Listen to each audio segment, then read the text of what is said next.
I used to be a hip-hop rhymer, a bit of a timer. Everybody look at me, I'm just a schemer. I'm a dreamer of rhymes from high above. Everybody wants to mess with me thinking about love, but it's not the truth. It's not real. Make you want to rhyme and make you want to squeal to a higher rhyme, a higher development. MCs want to touch this lyric elephant, but I'm just rhyming past as high I can. MCs want to fly like a can. I'm not really sure what the rhymes is saying. I just keep rhyming and I keep playing on the microphone with the MIC. MCs want to mess with me, but I'm not so free. It's a bit of a challenge to keep rhyming on the beat when there's no beat provided. I'm just half-sided. You want to keep truing on this rhyme fluently. I be hitting all the rhymes at sea, but I'm not really making much sense because it's a bit of a task that is immense.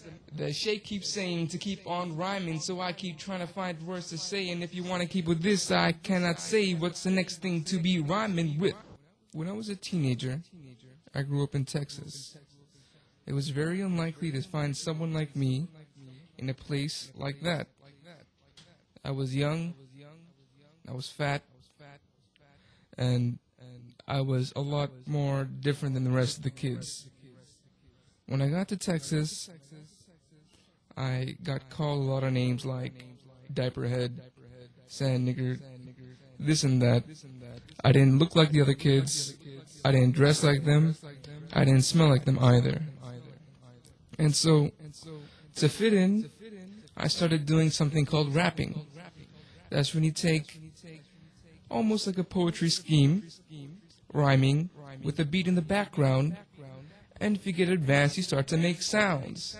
Like a 1, 2, 3, I used to be a little rhymer, a bit of a flower, and a bit of a timer. Used to be a little thief when I lived in Texas. Try to get a rhyme, trying to spit with a Lexus. You think that it was easy trying to be a teen, no. So many things, especially when I was green, yo. I tried to make it work from 1 to 2, but I didn't know what was false and what was true. I got trapped into so many things. I even tried to be my own little king, but it didn't work out the way that I wanted. I started getting really bad and then haunted by the things that I started to do. I started to do this, it wasn't really true. I tried to make it nice, I tried to make it flow, and then let me tell you how the rest of the story goes.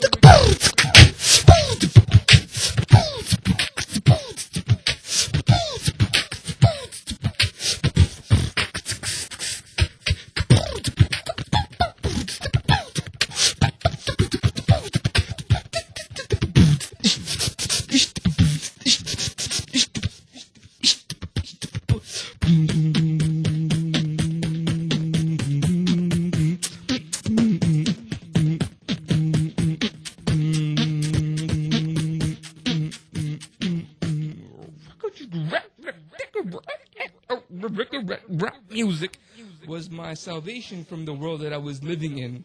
It was my escape from everything. It was my escape from reality. It was my escape into a world which nobody really knew except for me. And that is the way I got away from all the pressure. And by getting away from the pressure and making my own music, I became something of a commodity. And people began to look at me like, hey, look at him. He's not like us. Okay, he's not white. He's not black. He must be something in between. And he can rap. And then after I started doing these type of things, I started doing things which nobody expected me to do. Very rebellious things. I started stealing, and I started doing even worse things like smoking weed. And they started looking at him like, oh man, he's really cool. Look at him. I thought he was a geek. Now he's rhyming and he's smoking and this and that. And I started to turn almost like a show, like a...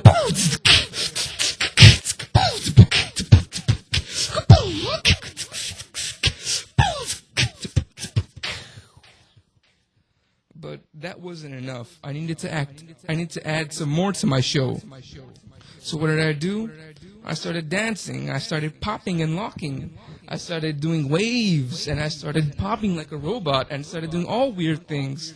And then people said, now that's really a character. Now that's a show. And so I took my show on the road when I went to New York. I started going to upstate New York, and I met some really weird kids. And they found out that I was even weirder than them. And then I started challenging people. I said, look, I can do what you can do, except only one thing. I can do it better. I can be rapping on times and times on rhymes and lines from higher elevations, and it's a concentration. My mind is like a calibration of things you never thought of. You never thought you heard this from a person like me. I'm mighty like lightning, blasting down on grounds from found. I be trying to hit the rhyme so profound, the sound is not labeled in categories, and I be hitting your rhyme like it was a fury, smearing your brain across these rhymes, and I be wearying. But I'm never tired of rhyming and timing and finding the lines to be putting in your mind like painted pictures on canvases that are actually mindscapes on XYZ platforms, and I be rhyming storms up into your little wee mind as I rhyme from time to time. It's a line in the back of a timescape, and it was my escape, and it was the way that I taught you that I was better. But in reality, after all this, my heart really wasn't that great. But I did start to get a little bit famous when I started to do my poetry. And I started to go on stages and rap in front of people, in front of real audiences. And then when they heard that I had something to say, I started to get a little bit popular. But the more popular I got and the more famous I got, the more I realized I was empty inside. And to try to fill this void, I looked to many different things. I looked to different people and different friends. And I also looked to different types of art. Yoga, meditation, holding my breath, trying to see things, but at the end it was all fake. And I found that there was only one true thing. After all this went away, it was Allah. After everything I saw was fake, after all this rhyming and all these drugs and all these friends, they all melted away, because it wasn't true. In the end, only one thing remained. Allah. The oneness. The truth. When everybody's face had melted and gone, only one thing stood. Islam. And then I started to question things. Why do I have to be like my parents? Why do I have to act like them? Why do I have to fall into their diseases? That's not what pleases me and everything that I was seeing. This world keeps turning and turning, and everyone's heart keeps burning and burning and yearning for things that are past this eclipse and atmosphere. And what I started to see around me tried to make me fear. I didn't understand how to put one and one together. It must have added 3, but not 2 to me. Because the truth be that reality is but deception, and everything is democratic like a weird election. But elections, even them themselves, are triggered. And I started to melt myself like a wigger. Now what is next after this weird conception? I searched. I searched from here to there. I searched everywhere. Everywhere imaginable. Up, down, side to side, around. But in the end, I only knew one thing. There was one being, one creator. And when I prayed to everything, everything went down. But when I prayed to the creator, he heard my sound. He answered my prayers, over here, over there. The Creator is everywhere. That is what I realized. That is the truth. And that's what I submitted to. I started going to college. I started meeting different cats. I started acting all cool and very sophisticated. I started acting like I was someone else. But it didn't matter at all. Only thing that mattered was finding the oneness. And through that I found my answers. I started going here, I started going there, trying to find out how to pray. And I started meeting different people.